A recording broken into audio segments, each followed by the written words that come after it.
Michael Faraday గురించి గతంలో చెప్పాను. మైకేల్ ఫారడే గురించి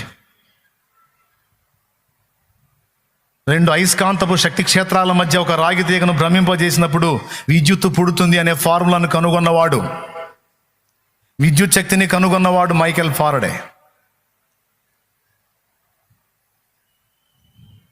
ఆయన కనుగొన్న ఫార్ములా ప్రదర్శనాత్మకంగా రాజు ముందు ప్రదర్శించే ఛాన్స్ వచ్చిందంట. ఒకరోజు ఇలా జనం ఉన్నారు, రాజు ఉన్నాడు, ప్రజలు ఉన్నారు, వాళ్ళందరి ముందు తను కనుగొన్న ఫార్ములాని ప్రదర్శనాత్మకంగా చూపించేటువంటి టైం అది. గంట ప్రోగ్రాం.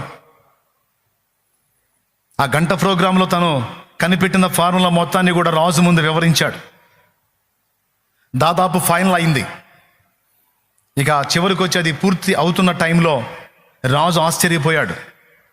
లేచి నిలబడి ఇట్లా అభివాదం చేశాడంట మైకేల్ ఫారడేకి. రాజు అభివాదం చేశాడు. అందరూ రాజుకు వందనాలు చేస్తారు, అభివాదం చేస్తారు, కానీ రాజు చేశాడు ఆయనకి. ప్రోగ్రాం అయిపోయింది. తర్వాత ఇక మైకేల్ కనుగొన్నటువంటి ఆ ఫార్ములా గురించి ఒక్కొక్కరు మాట్లాడటం మొదలుపెట్టారు.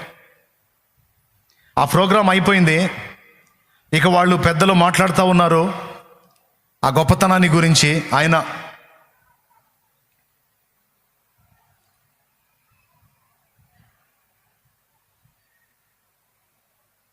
వాళ్ళందరినీ ఆ వేదిక మీద వదిలిపెట్టాడు, రాజును వదిలిపెట్టాడు, మొత్తం వెళ్ళిపోయాడు. ఆయన ఎక్కడికి వెళ్ళాడో ఆయన సన్నిహితులకు తప్ప ఎవరికి తెలియదు. అంతా మాట్లాడుతున్నారు. రాజు కూడా వేదిక మీదే ఉన్నాడు. మనందరం మాట్లాడాం. మైకేల్ కూడా మాట్లాడితే బాగుండు, మైకేల్ ఫారడే ఏం మాట్లాడతాడో విందామని ఆయన పిలిస్తే ఆయన లేడాడా. ఎక్కడికి వెళ్ళాడో తెలుసా?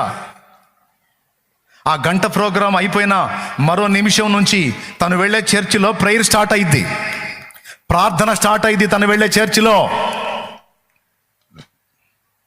అందుకే అధికారుల్ని, రాజుల్ని వేదిక మీదే వదిలేసి రాజుల రాజైన వాని సన్నిధికి పరిగెత్తాడు. వెళ్ళిపోయాడు. అది ఆయన. మనం అడుగుదామా మైకేల్ ఫారడేని? చర్చ్ ఎక్కడికి పోయిద్ది, పాస్టర్ ఎక్కడికి పోతాడు, ఈ వారం కాకపోతే నెక్స్ట్ వీక్లో వాక్యం వినొచ్చు. అధికారులతో కూడిన వ్యవహారం, రాజుతో కూడిన వ్యవహారం, ఆ ఛాన్స్ ఎవరికైనా వచ్చిద్దా? రాజు అంతటి వాడు నీకు అభివాదం చేశాడంటే ఎవరన్నా కదులుతారా? వాళ్ళందరినీ అక్కడ వదిలేసి ఏడకొచ్చి కూర్చున్నా ఇక్కడేముందయా అని అడుగుదామా? అప్పుడేమంటాడు తెలుసా ఆయన? ఒరే బాబు, నేను కనుగొన్న దాన్ని ప్రదర్శించినప్పుడు ఆ కనుగొన్న ఆవిష్కరణ యొక్క గొప్పతనాన్ని బట్టి రాజు ముగ్ధుడై నాకు అభివాదం చేశాడు. దేన్ని బట్టి చేశాడు? నేను కనుగొన్న దాన్ని బట్టి. ఈ కనుగొనడానికి ఈ శక్తి, జ్ఞానం ఎవరిచ్చారు? ఆ రాజు కాదు, ఈ రాజు ఇచ్చాడు. ఏ రాజు ఇచ్చాడు? యేసు రాజు ఇచ్చాడు. రాజుల రాజు ఇచ్చాడు. ఒకవేళ నేను ఇది కనుక్కోకపోతే, నేను ఒక సామాన్యుడిగా ఉంటే, ఆ రాజు అనేవాడు వాని గేటు దగ్గరికి నన్ను రాణిస్తాడా? గేటు దగ్గరికి రాణిస్తాడా? గడప దగ్గరికి రాణిస్తాడా? అని మొహం నన్ను చూడనిస్తాడా?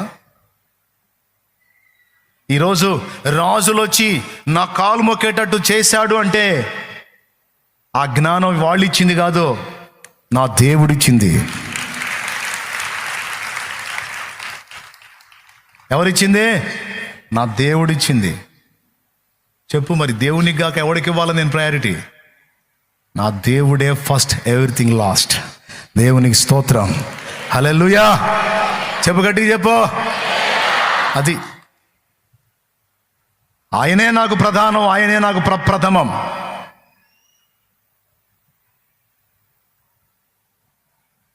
మీరందరూ వచ్చి చప్పట్లు కొట్టారు, అభివాదం చేశారంటే ఎవరో కనుగొన్న దాన్ని బట్టే. కానీ నేను బికారినై ఉండగా, ఏమీ కనుగొనని స్థితిలో ఉండగా ఆ రాజు తన ఇంటికి రానివ్వడు, కానీ ఈ రాజు తన మందిరంలోకి నన్ను రానిచ్చాడు. గుండె చెదరని వేళ నా వెన్ను తట్టాడు.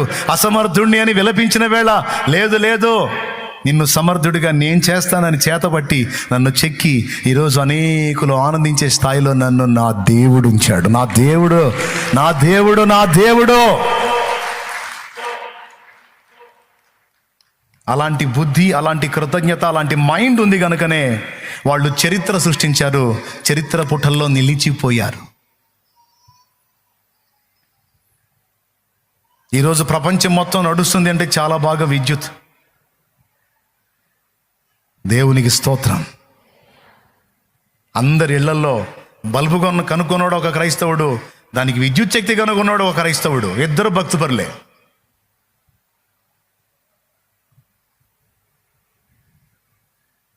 ప్రతిరోజు మనం బల్బ్ వేసేటప్పుడు గుర్తుపెట్టుకోవాలి, థామస్ ఆల్వా ఎడిసన్.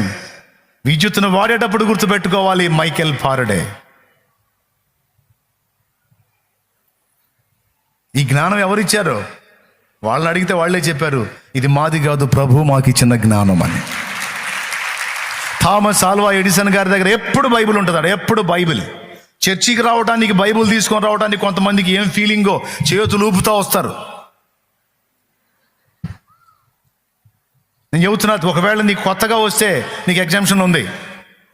నువ్వు ఆల్రెడీ దేవుని ఎరిగిన వాడు అయి ఉండి బైబిల్ చేతపట్టడానికి సిగ్గుపడితే దేవుడు నీ ముఖం మీదనే ఉమ్ముతాడు నిన్ను, థు అని.